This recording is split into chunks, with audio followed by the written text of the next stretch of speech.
Hi, this is Dana with GMAT Ninja, and today I'm going to discuss what not to worry about on GMAT sentence correction. So in the rest of this series, we've been talking a lot about what you should be thinking about, and here are a couple of things that you can take off your plate. They're really not going to help you that much, so don't worry about them on sentence correction. We'll also talk about why you should not worry about these things, and then we'll finish up with some examples of how these things can actually lead you astray if you put too much emphasis on them. So what should you not worry about on GMAT sentence correction? First, fancy grammar jargon. Second, idioms. Third, every single split or difference within your answer choices. Fourth, every single comma in your answer choices. And finally, things that sound wordy or just awkward. So why should you not worry about these things on GMAT sentence correction? Well, it's all about prioritization. What is going to give you the most efficient and cleanest cut way to make eliminations? Not this stuff. Let's take grammar, for instance. It is definitely very important to know the fundamentals of grammar. You should know what a noun is, what a verb is, what a preposition is, and what a modifier is. And of course, modifiers come in many different forms, so you want to be able to recognize those and know what to do with them when you see them. But you don't need to know all of the fancy jargon that goes along with grammar. You don't need to know a lot of vocabulary words. Let's take ing words, for instance. It's really important to be able to look at an ing word, look at its function in the sentence, and determine whether or not it's a modifier. Because if it's a modifier, it can really help you make some eliminations on that question. And you also want to know if it's not a modifier, so then you're not putting too much emphasis on it. However, you don't really need to know all of the things that ing word could be. You don't need to know about gerunds or participles or progressive tense. None of that is actually that important. It's not going to actually help you make an elimination. So don't worry about it. There's no need to know all of that vocabulary and that jargon concerning grammar. Idioms. There are over 25,000 idioms in the English language. So if you imagine trying to memorize all of those idioms, you're really just not going to get much bang for your buck out of all of that study time. There's just a very, very small chance that a given idiom is actually going to show up on your test on test day, and you're going to remember exactly what idiom to use in which context. So sometimes, unfortunately, at the very end of the day, it does come down to an idiom. However, actually spending study time on that is really not helpful. And when you've got a sentence correction question in front of you, you don't want to focus on that as your first line of defense when there could be something much, much juicier staring you in the face and you're missing it because you're looking at the idiom. Every single split in the sentence, also something that you don't really want to worry about. Some splits are very important. If your underlined portion starts with is, are, well, that's a really good hint that you've got some kind of subject-verb agreement issue going on. So you want to check on that, and you do want to investigate that split. However, there are tons of different splits in the sentence that has nothing to do with actually being able to make an elimination. Things could just be kind of shuffled around in a little bit different ways, or just slightly different, phrasing or words used, and maybe all of them are fine. There's no guarantee that because you've got a difference between two options, that one of those is right and one of those is wrong. So you really don't want to look at every single split. Commas. Most sentences in GMAT sentence correction are pretty convoluted. So you've got probably a couple commas in your normal GMAT sentence. And if you sign up to look at every single comma, well, then across your 5 options, that adds up to be like a dozen or more commas in each sentence correction question. That's just so much to be looking at with a very small percent chance that it's actually going to pay off. It's pretty rare for a GMAT sentence correction question to come down to comma placement. So don't really worry about where those commas are in the sentence. And finally, things that sound wordy or awkward. The unfortunate thing is that lots of GMAT sentence correction sentences they all sound awkward. They all sound bad. So if you use that as your justification for getting rid of stuff, then you're going to get rid of the correct answer choice a good portion of the time. Also, it could be that it's a very awkward sentence, but it's still the best one of the bunch. Maybe all the other ones have some black and white issue, and your terrible, awkward one is the correct answer. So you don't really want to be thinking about awkwardness on that first pass through your GMAT sentence correction. It's a distraction from what can really help you make solid eliminations on the test. So instead of thinking about these things, what should you be doing? Well, essentially what we've been talking about in all of the rest of these videos, which is you're hunting for those marker words. You're narrowing your focus that way to just that low-hanging fruit, at least for your first pass through. So you want to get really, really good at recognizing those markers and knowing what to do when you see them. And then let the rest of this stuff fade to the background. Prioritize just that really, really high value stuff first. Then after you've made as many eliminations as possible using that high value stuff, then you're looking for subtler differences in your sentence. But it's still not really going to be based on jargon or idioms or that kind of thing to the greatest extent possible. It's actually going to be based more on the logic and the meaning of the sentence. For that last component, you'll see more of that in our next video, so I won't talk too much about that. But at the end of the day, this stuff is really not going to be what makes the difference for you on GMAT sentence correction. And in fact, it can just get in the way and make you really inefficient and inaccurate. So just remember that the GMAT's a reasoning test. That applies to sentence correction, just like the other kinds of questions. So it is important to know the fundamentals, but you can't just memorize more and more rules and expect to improve on GMAT sentence correction. With that, let's head into some examples with this in mind, that this is not the useful stuff. There might be something a little bit better. As always, I'll give you some time to work through the question, and then we will meet on the other side.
All right, let's go through this question. And as always, if you need more time, feel free to go back and pause the video for as long as you need on the previous screen. So in A, our full sentence, we have not trusting themselves to choose wisely among the wide array of investment opportunities on the market. Stockbrokers are helping people who turn to them to buy stocks that could be easily bought directly. Now, I've done something a little bit mean here and highlighted this split in idiom that you see throughout your options. We have to buy and we have in buying, and we've got a couple of answer choices that have one and a couple that have the other. Now, this is the kind of idiomatic split that you really just don't want to be worrying about on the GMAT. It is a red herring. It's a waste of time to try to come up with an answer of which one of these is better. Is one better? Probably. But would you bet your life on it? Would you bet your score on it? Hopefully not. So let's put that aside and see if there's something that's a little bit higher value that we can look at instead of the idiom. First thing that pops off the page to me is this opening modifier. We have an ing word here, trusting. So someone in this sentence is not trusting themselves.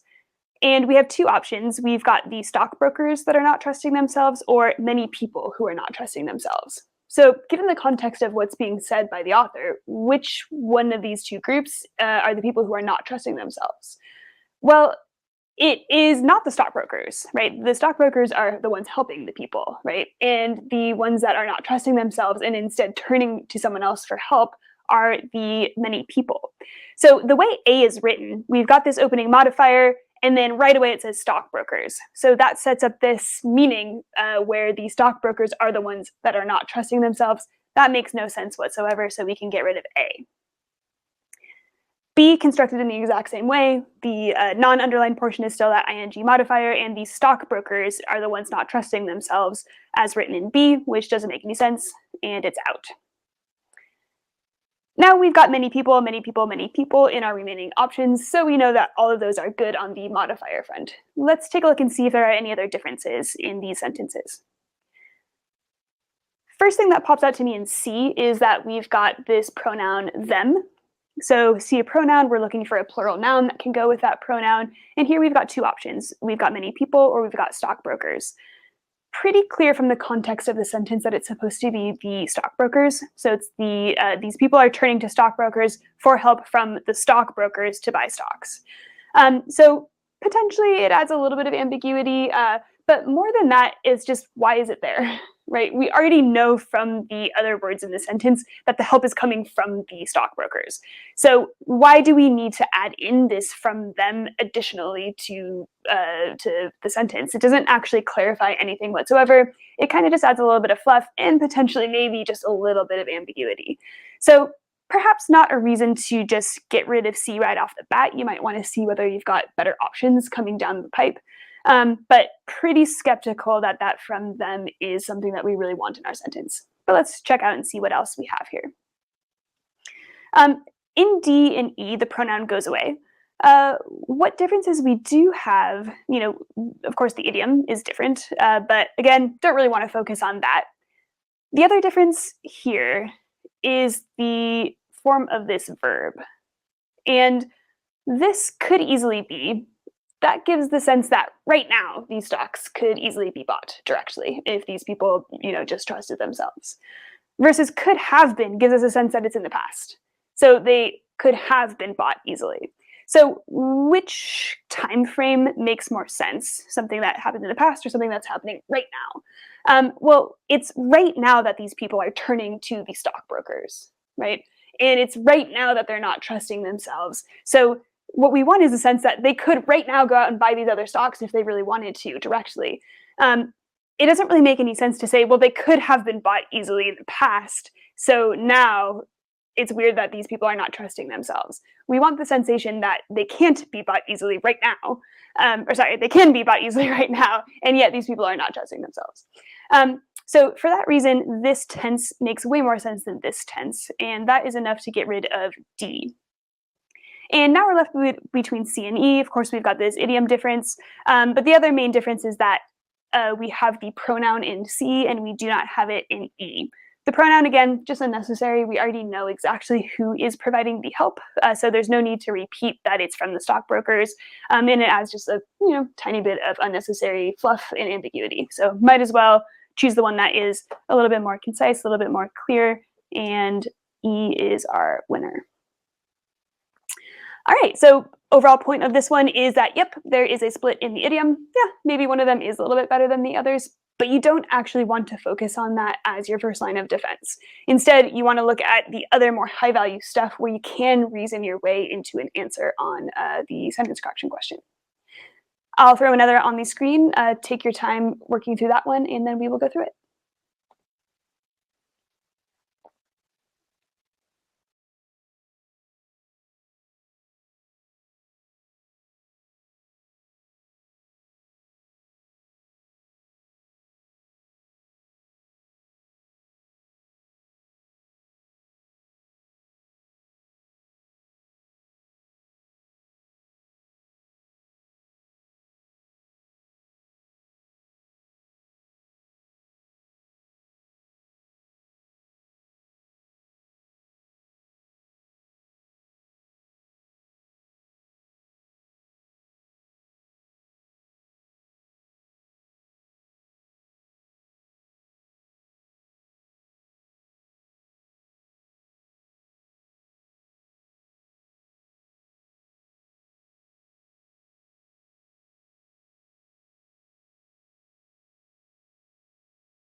All right, let's go ahead and go through this question.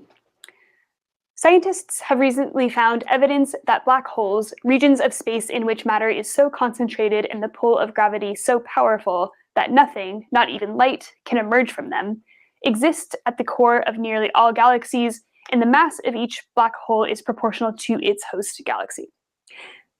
You see again that I have highlighted this comma here that we have in 2 options, don't have it in 3. Seems like it might be a good split to investigate and get rid of either 2 or 3 options right off the bat. However, then you're going to be sucked into this entire conversation about when do you use commas, when don't you use commas, what is a very hard and fast rule about commas versus what's more of a style thing that's a preference but not always followed. Overall, it's just a waste of time to think about this comma at all. So you want to put that on the back burner. It's very, very rare for the correct and incorrect answer choice to only have the difference of a comma. So don't even worry about it. Let's look and see if there's something a little bit more high value in the remaining pieces of these answer choices. First thing that pops off the page here is that we have a split between exist and exists. Now, this is one of those splits that you really do want to investigate because it signals that we probably have a subject-verb thing being tested here. So let's go ahead and find which subject should go with the verb here. Early in the sentence, we have scientists have recently found evidence. That's our first clause. And then we have that black holes, and then this entire long description of black holes exist, right? So black holes is the subject that goes with this verb exist. So plural subject, plural verb looks good in A. And then looking at the rest of our options, there's no way to really change what that subject is. It's not underlined. So we can go ahead and say exists does not agree with the subject that should go with that verb. And we can eliminate D and E immediately. We're left with A, B, and C. Biggest difference that I see between A, B, and C off the bat is that B has this that of, which is a pronoun. And we do not have the pronoun in A or in C. So let's take a look at that pronoun and see whether it makes sense in our sentence. Of course, when you see a pronoun like this, what you're looking for is the noun that it refers to. So reading that portion of the sentence, we have the mass of each black hole is proportional to that of its host galaxy. What are we trying to compare? Mass, right? So we've got this noun mass, and if you put it in place there, then the comparison makes sense. The mass of each black hole is proportional to the mass of its host galaxy. Mass to mass, comparison works. So far, that pronoun's looking pretty good.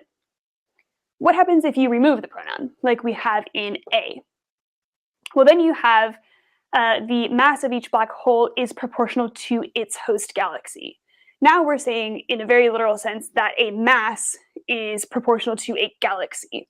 That comparison really doesn't make logical sense, so we can go ahead and get rid of A. And then in C, let's check it out, just make sure that the same issue applies. And sure enough, the mass of each black hole is proportional to its host galaxy. Same problem, we're comparing a mass to a galaxy, so we can go ahead and get rid of C. That leaves us only with B. Don't have to worry about the comma at all, and we are down to our one correct answer choice. All right, I'll do one more example, so take a look for that on the screen here in a second, and then we will go through it.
All right, let's go through this one. A says, however much United States voters may agree that there is waste in government and that the government as a whole spends beyond its means, it is difficult to find broad support for a movement toward a minimal state. Now, A to me sounds atrocious. I think this is very awkward. We have however much United States voters. It's not at all how I would choose to write this sentence. So if you're going based on awkwardness, I would say A is not great. However, you want to ignore that. You want to ignore awkwardness because it's so subjective, right? What does it mean to be awkward? What's too awkward? Not really a really good way to make that clear-cut decision on sentence correction. Instead, you want to put that on the back burner and instead look at what other more black and white errors you might have in the sentence.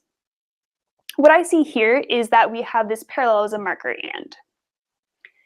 and is followed by the word that.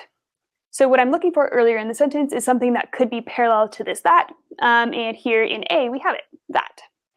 So as written, A lists two things, right? So we have that these United States voters may agree on two things. One, that there is waste in government, and two, that the government as a whole spends beyond its means. That totally makes sense. Grammatically is fine, meaning-wise is fine. Hate how it sounds, but we're not worrying about that right now. We'll leave A on the table. Let's check out the parallelism in these other options. Same thing, this is in the ununderlined portion, so we're looking for that, not to be found in B. There's nothing that could grammatically be parallel in B to the thing that needs to be parallel, so get rid of B. Although US voters may agree is what we have in C. Sound-wise, this sounds great to me. This is much clearer, more concise than what we have in A. But again, we're not worrying about sound. We're worrying about the more high-value stuff. And sadly, we just don't have something that could be parallel here. So we can go ahead and get rid of C. D, even though US voters may agree, I'd say, kind of similar to C, it sounds okay, but nothing that could possibly be parallel. So this is a black and white elimination, get rid of D. And then we have E. Now, E does have a that, so we do have a parallel structure here that works in E. Just like in A, we're listing those same two things, makes sense. But let's look at what else is different about A and E. If you look at E, we have two clauses going on, right, separated here. And the first one is there is agreement among US voters that there is a waste in government and the government as a whole spends beyond its means. If you put a period there, it would stand alone as a sentence. So what we have there is an independent clause. And then after, we have, it is difficult to find broad support for a movement toward a minimal state. Again, that could stand alone as its own sentence. That is another independent clause. So because we have two independent clauses, you need something to connect those clauses. You need an and or a but or something, some word to go in the middle of those two clauses.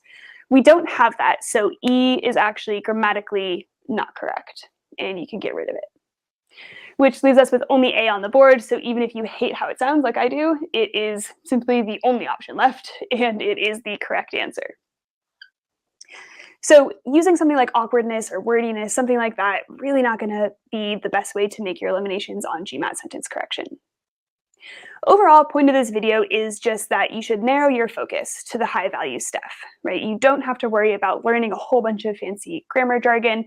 You don't need to worry about memorizing tons of idioms. You don't need to investigate every split. You don't need to investigate every comma.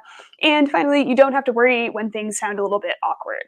None of that stuff is really going to be the most efficient and clearest cut way to move through a GMAT sentence correction question.